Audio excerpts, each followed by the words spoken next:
Зейнеткерлердің саны жылдан жылға көбеймесе ешқашан азаймайды. Бұл енді әлемдік тенденция.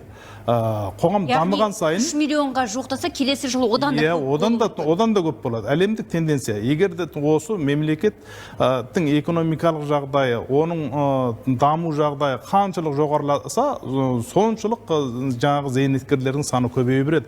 Яғни қарттану көбейіп, жастану азаяды. Ал оның экономикалық дамыған елдердің егерде қарасақ, соның барлығы да сондайға кетіп барады. Енді әрине оның экономикалық әсері зейнетақыға төлейтін қаражаттың мемлекеттің көбірек болады, шығындары артады.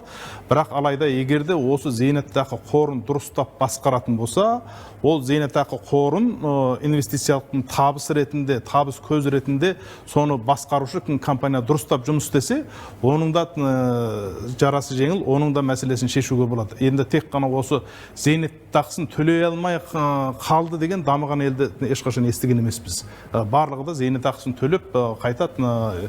Зейнеткерлердің тұрмысы, зейнеткерлердің өмірі дамыған елдерде қалыпты әдеттегі адамдардан қарағанда жақсы өмір сүріп жатыр. Демек, мемлекеттің мүмкіндігі, егерде сол зейнетақы қорын дұрыстап басқарса, оны инвестициялық табыс көзі ретінде қарап, оның экономикалық өнімділігін арттыратын болса, онда бұл ешқандай бір мемлекетке бір проблема әкеледі деген. Сонда біздің елімізде қазіргі мәселе басқаруда болып тұр ма? Басқаруда. Дұрыс емес басқару бізде. Тиімді басқару. Тиімді басқару. Бұл жерде басқару деген бәрібір ғой, бірақ тиімді басқару. Ол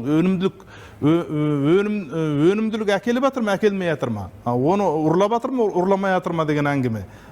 Сонда біз енді көріп жатырмыз ғой, қаншама жаңалықтардан да естіп жатырмыз, зейнетақы қорына қол сұғып ұрлап жатқандарды естіп жатырмыз.